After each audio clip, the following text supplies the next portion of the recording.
All right, let's dive right into this explainer.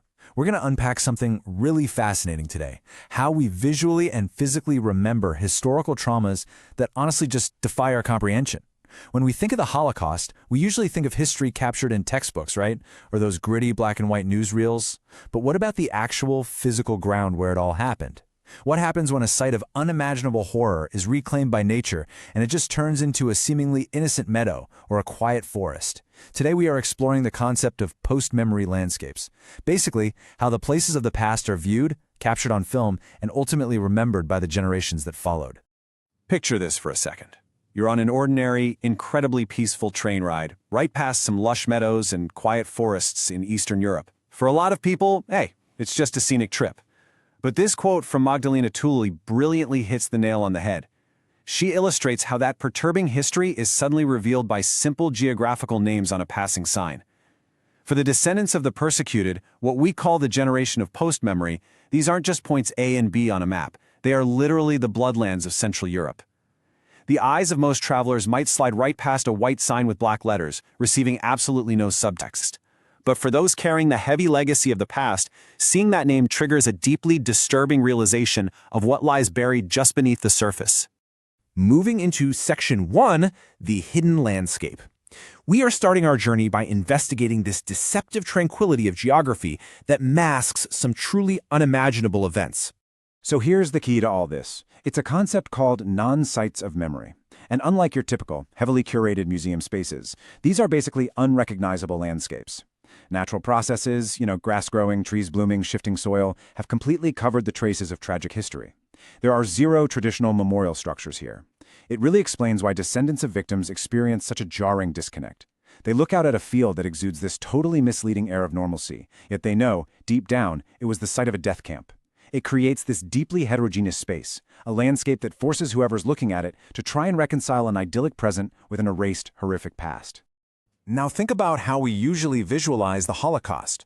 We tend to rely on what scholars call the traumatic canon. This is that list of repetitive visual cliches that mass culture uses as instant memory cues. You've definitely seen them. Scholars note that the visual archive of the Holocaust is heavily reliant on these specific iconic images. But there's a real danger here. Relying solely on these images can lead to this sort of visual anesthetization. Basically, their endless repetition can actually blunt our sensibility, shrinking the deeply personal, chaotic horror of the Holocaust into an abstract, easily digestible shortcut. We stop truly seeing the unimaginable simply because we think we already know exactly what it looks like. Which brings us to Section 2, filming the unimaginable. Here we see a radical rejection of those very cliches by director Claude Lanzmann in his epic 9.5-hour documentary, Shoah. Here's where things get really interesting. Lanzmann completely rejected that traditional archival approach, pitting it head-to-head with his own radical new vision. He was fundamentally opposed to using historical newsreels. He argued that archival clips are just images without imagination. They offer this incomplete, fragmentary picture. And that's largely because the actual slaughter at death camps, like Treblinka or Chelmno, was never even documented on film. So instead, Lanzmann built Shoah on a foundation of absolute absence. He created this massive cinematic monument rooted purely in oral testimony, set against an aesthetic of what scholars call stylized unrepresentability. Lanzmann actually told Holocaust deniers something wild. He argued that the true horror lies in the fact that special detachments were forced to crush bones and scatter the ashes into rivers and winds, leaving absolutely nothing behind. So the sheer absence of evidence is the evidence. In Shoah, Lanzmann literally takes survivors back to these exact spots. Take Simon Strebnick, for example, who was forced to dump ashes into the painfully calm Narrow River. Lanzmann forces us to stare at this empty, perfectly ordinary river and grapple with the intolerable paradox that human minds are simply not prepared to understand the scale of what happened there, even when standing right where it happened. All right, Section 3, the missing outtakes. Because you have to wonder, what happens when a director's vision is so universally focused on death and absence that it actually silences other parts of the truth? Let's explore that. Get this. There's a recent analysis of the 220 hours of outtakes carefully preserved from the making of Shoah. And it reveals a fascinating truth. Lanzmann intentionally left crucial elements of life and resilience right on the cutting room floor. He exerted obsessive control over his narrative. He wanted to immerse the viewer in this collective experience of absolute disaster and the pure machinery of death. And to pull that off, he actively suppressed women's voices, songs, narratives of survival, pre-war Jewish life, and even mystical Jewish legends. He pushed his interviewees away from tales of resilience, editing out the vibrant complexities of Jewish culture, just to enforce a singular, universalized vision of objection. Okay, the most striking example of this intense editorial control. It involves the famous Polish spy Jan Karski. Karski witnessed the horrors firsthand and traveled all the way to Washington and London to mobilize the conscience of the world. In Shoah, Lanzmann ends Karski's interview exactly when Karski says, "I made my report," brilliantly underlining the tragedy that nothing was done. But here's the kicker.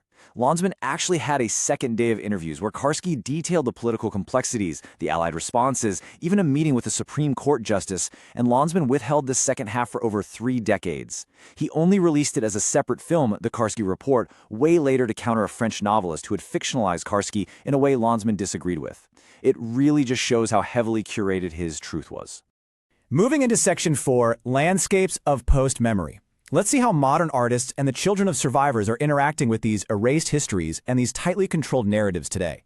Let's take a look at artist Susan Silas's video work at the former Sobibor camp.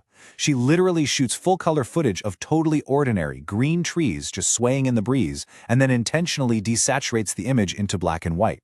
Why would she do that? To expose our own visual bias. We are culturally conditioned to only recognize Holocaust landscapes in monochromatic gloom, just like those old newsreels. When we see a bright green sunny meadow, we don't automatically code it as a site of trauma. By stripping the color away, Silas forces us to realize that our understanding of these spaces is built on a specific, manufactured aesthetic, not the actual physical reality of the place as it exists today.